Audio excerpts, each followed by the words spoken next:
limpah curahkan kepada Nabi besar kita Muhammad Shallallahu Alaihi Wasallam, kepada para sahabatnya, kepada para tabiin, dan kepada umatnya sampai dengan akhir zaman. Nah, terima kasih kepada Bapak dosen pengampu, yaitu Bapak Profesor Dr. Muhibin Syah, juga kepada Dr. Eri Herdiana yang telah membimbing kami, yang telah mengajarkan kami ilmu. Semoga pengorbanan Bapak dinilai oleh Allah sebagai amal yang soleh yang akan menjemput nanti di yaumul akhir. Amin ya Allah ya rabbal alamin. Amin ya Allah ya rabbal alamin. Agak berbeda dengan teman-teman semua ya. Saya tidak meneliti masalah kegiatan belajar mengajar. Mengapa?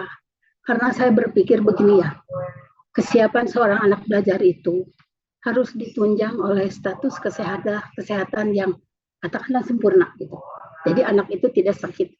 Mengapa saya berpikir seperti itu? Karena begini, ketika saya ada di tingkatan SD dan SMP ya, sering sekali saya melihat teman-teman yang suka tidur di sekolah ya.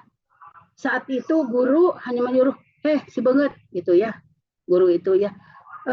Anak itu memang mencuci muka, tetapi sampai ledeh pun ya pipinya karena mencuci muka tetap mengantuk itu tidak pernah hilang. Bahkan ada satu anak di SMP waktu itu, yaitu kerjaannya tidur.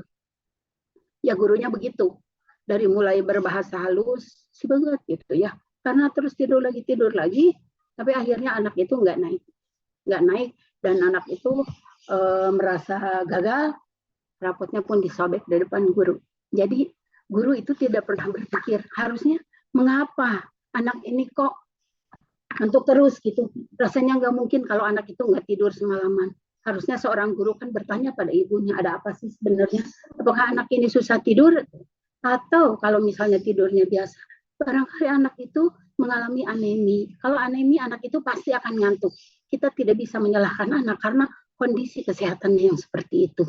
Seharusnya kalau anak siap belajar itu dengan kondisi fisik yang fit.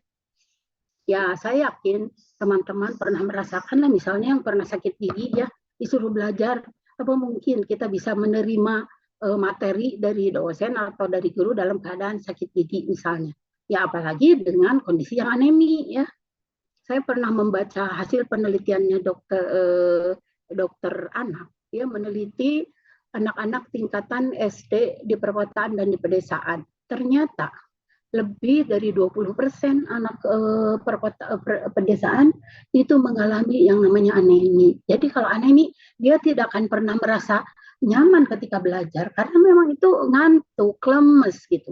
Jadi anak tidak bisa disalahkan. Jadi dalam hal ini guru harusnya ya, mengapa anak seperti itu gitu. Tapi jadi masalah kesehatan sebetulnya harus dimiliki oleh semua guru ya, supaya guru itu punya perhatian yang lebih pada anak didiknya. Jangan sampai anak didik ngantuk disalahkan. Ya padahal kondisinya seperti itu, kita nggak bisa berbuat apa-apa.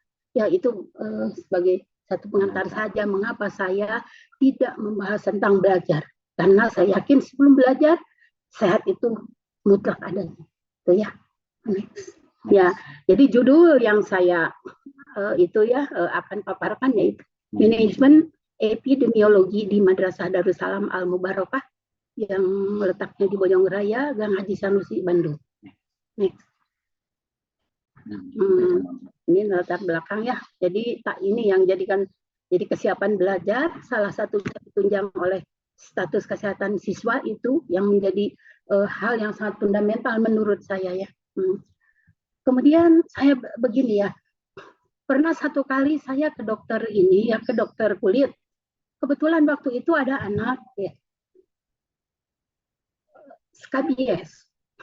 Saya mendengar dokternya bilang begini, kamu anak pesantren bukan?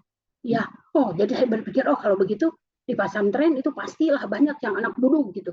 Bahkan saya pernah mendengar, nggak tahu itu anekdot atau apa ya, jadi begini, lain kayak santri, channel menteri buduk.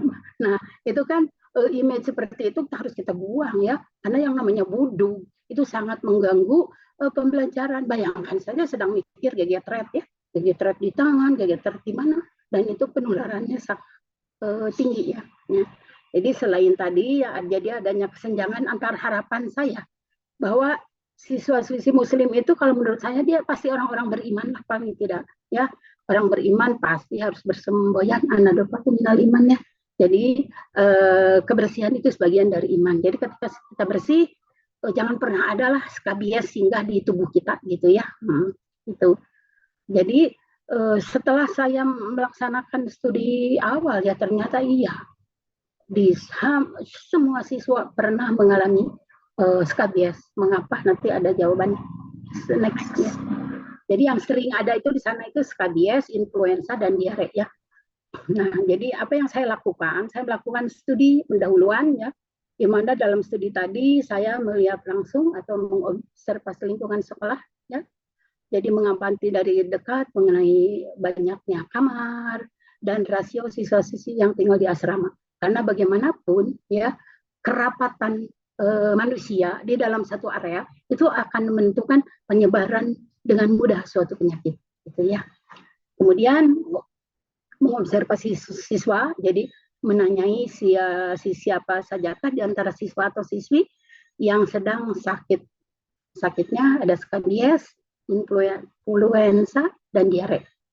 Itu ya, next ya. Ya, jadi rumusan masalah yang saya buat, bagaimanakah misalnya manajemen epidemiologi di Madrasah Darussalam Al-Mubarakah dalam upaya mencegah penularan penyakit skabies, influenza, dan diare. Oh, udah. Nah, kemudian tujuan penelitiannya yang pertama memperoleh gambaran status kesehatan siswa-siswi di Madrasah Darussalam Al-Mubarakah. Berikut yaitu tujuan yang kedua memperoleh gambaran distribusi suatu penyakit di lingkungan Madrasah Darussalam Al-Mubarakah. Yaitu penyakitnya tadi ada skabies, ada influenza, ada diare. Yang ketiga, mencari penyebab penyebaran penyakit skabies, influenza, dan diare. Dan yang terakhir, memperoleh gambaran usaha Madrasah Darussalam Al-Mubarakah. Jadi usahanya baik preventif maupun kuratif dalam mengontrol terjadinya penyakit skabies, influenza, dan diare. Terlalu cepat enggak ya? Kalian cukup? Enggak, cukup. Cukup, Bu Haji. Dilanjutkan.